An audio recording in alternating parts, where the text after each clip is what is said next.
ગુજરાતી ટૂંકી વાર્તા રૂનો ચોર। એકવાર રૂના મોટા વેપારીની વખારમાંથી રૂની ગાંસડીની ચોરી થવા લાગી। દરરોજ એ ગમે તેટલી તપાસ રાખે પણ એકાદ ગાંસડી તો ચોરાતી જ। એમને બહુ મહેનત કરી પણ ચોરી અટકે નહીં। વખાર પર સિપાહીનો પહેરો ગોઠવ્યો તોય ચોરી તો ચાલુ જ રહી। વખારમાં એના હાથ નીચે કામ કરતા મુનિમો ને નોકરો સિવાય બીજાને જવા આવવાનો અધિકાર નહોતો। એમાંથી જ કોઈ ચોરી કરતું હશે એવો એને વહેમ પડ્યો, પણ ચોર પકડી શકાયો નહીં। આખરે એણે બિરબલ પાસે જઈ ફરિયાદ કરી। બિરબલે એની બધી હકીકત સાંભળી વિચાર કર્યો કે જરૂર ચોરી તો એના મુનિમો અથવા નોકરોમાંથી જ કોઈ કરતું હોવું જોઈએ, પણ એને પકડવો શી રીતે? આખરે એક યુક્તિ એને સૂઝી આવી।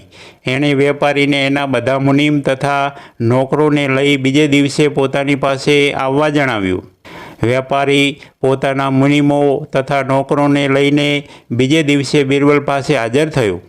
એણે મુનિમોને તથા નોકરોને એક હરોળમાં એક બાજુએ ઊભા રાખ્યા ને પછી એના સામું જોઈને એ મોટેથી હસવા માંડ્યો। બિરબલને હસતો જોઈ વેપારીએ નવાઈ પામીને પૂછ્યું, મહારાજ, આપને આટલું બધું હસવું કેમ આવે છે? મને હસવું ન આવે? તમારા ચોરની હોશિયારી તો જુઓ। હારબંધ ઊભેલા મુનિમ તથા નોકરો તરફ જોઈ બિરબલે કહ્યું, આટલી શિફ્તથી રૂની ગાંસડી ઉઠાવી જાય છે, પણ ભલા માણસને એટલું ભાન નથી રહ્યું કે પોતાની ભાગડી પર રૂ હજી સુધી ચોંટી રહ્યું છે। કેવો હિંમતબાજ તમારો ચોર છે! રૂ ચોરે છે તો ખરો, પણ પાછો ભાગડીને લગાડીને અહીં આવે છે। આ સાંભળી જે મુનિમ રૂની ગાંસડીઓ ચોરતો હતો તેણે કોઈ ન જુએ એમ ચાલાકીથી પોતાની પાઘડી પર હાથ ફેરવી જોયો। બિરબલનું ધ્યાન એ તરફ જ હતું।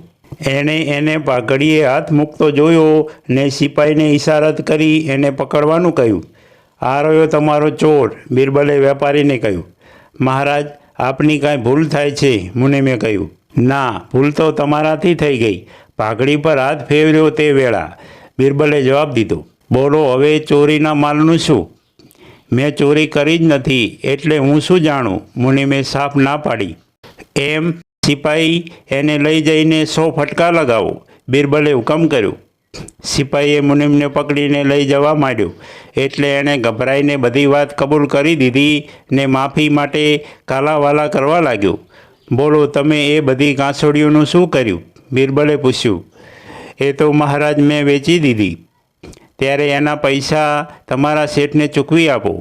ચોરાયેલી ગાંસડીઓના પૈસા મુનિમ પાસેથી બિરબલે વેપારીને અપાવ્યા ને એને યોગ્ય સજા કરી।